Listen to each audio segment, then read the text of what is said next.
But we start in the Middle East this hour as families of Israeli hostages have held a news conference in Tel Aviv to call on all of Israel to join a national general strike to end the war on Gaza.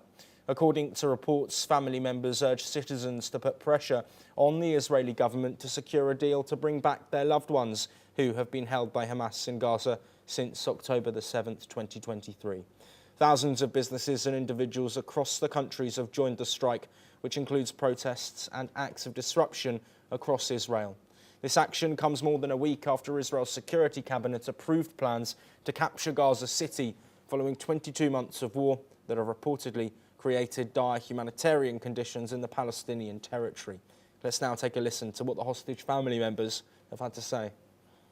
ראשי המשק ולאזרחי ישראל לעצור הכל למען החזרת 50 החטופים ולמען הצלת החיילים מהסתבכות נוספת של המלחמה הארוכה בתולדות ישראל.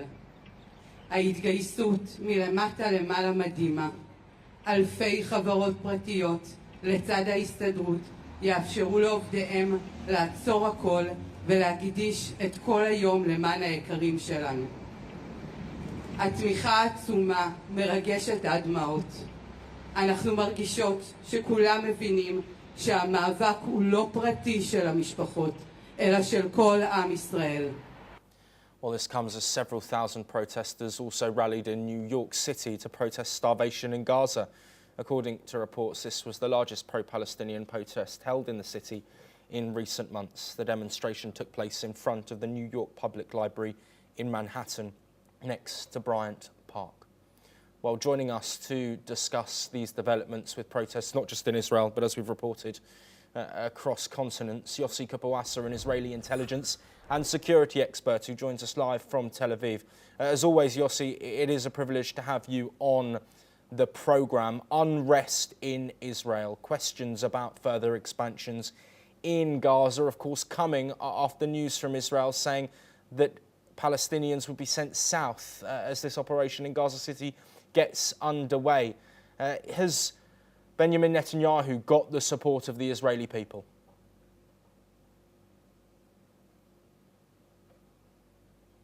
Yossi, just checking you can hear me. Well, while we wait for Yossi to reconnect. I hear you. Yes, well. you can. Fantastic. Yes, first of all, good morning and thanks for being with you again. Regarding the question, well, the people of Israel are divided on supporting the government for a long time. This is a disputed issue all along the last more than 20 years now. And, it's not going to change, and this is more or less the map of the support and the response to the call of the families of the hostages to disrupt life in Israel today. It's many of the supporters of this idea are on the streets, and they are not only supporting the families, but they are also protesting against the government. It's the same thing, and they take harsh measures in order to make everybody realize how upset they are. Now, to the point itself about the hostages, of course, this is high time that the hostages would be released. But Hamas, not the government, is not willing to release them. It's Hamas. And the only way Hamas is ready to release them is if the Israel succumbs and surrenders to all its demands. This is unacceptable for the government, and I think also for the most people in Israel that do not want to allow Hamas to be able to say that 7th of October was a good idea and it promoted the Palestinian interests and enabled them to reach all kinds of things that were not able to be reached beforehand.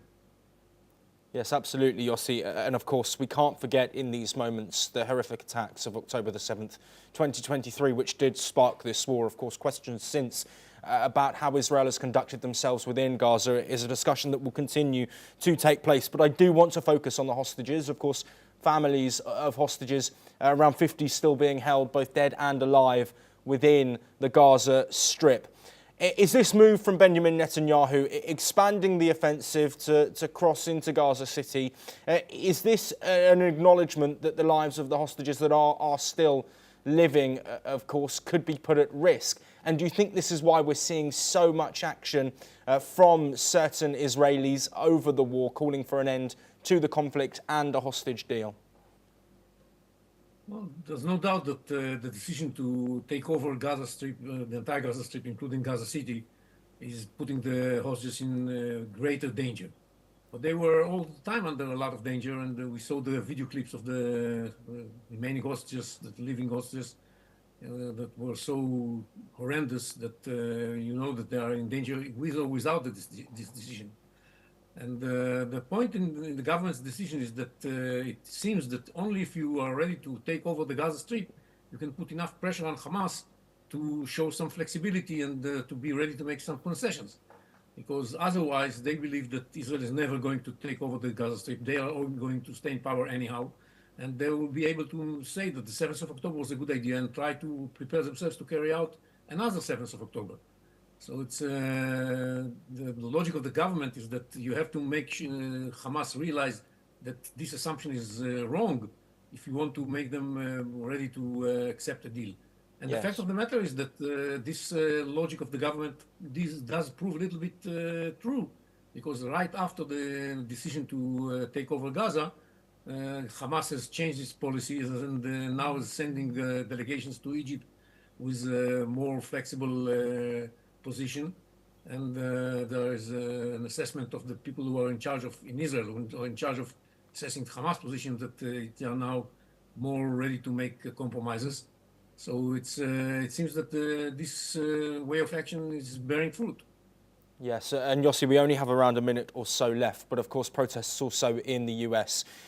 We have seen action within the US, of course a staunch ally of Benjamin Netanyahu's government and his action. We've seen military support from the US in Iran as well. How important is that US support for Israel at a time where there is a lot more international condemnation of the situation in the Gaza Strip? Well, of course, the American support is critical, and those demonstrations in the United States, of course, do not represent the position of the United States administration. On the contrary. And I think the administration understands the importance of putting more pressure on Hamas. They realize that the fact that there was no hostage deal until now is because of Hamas positions, not because of Israel. Israel was ready to go for a deal. And they support Israel in its policy right now, and that's very important, especially as we see what's happening in Europe and elsewhere, where we see support of Hamas. It's unbelievable, but the Europeans are supporting Hamas at this point. Yes, absolutely. Yossi Kapawasa, as always, a pleasure to have you on the programme. These protests in Israel are continuing throughout the day, and we will continue to bring all of those further updates to you here on NewsX World as we get them. Let's move on.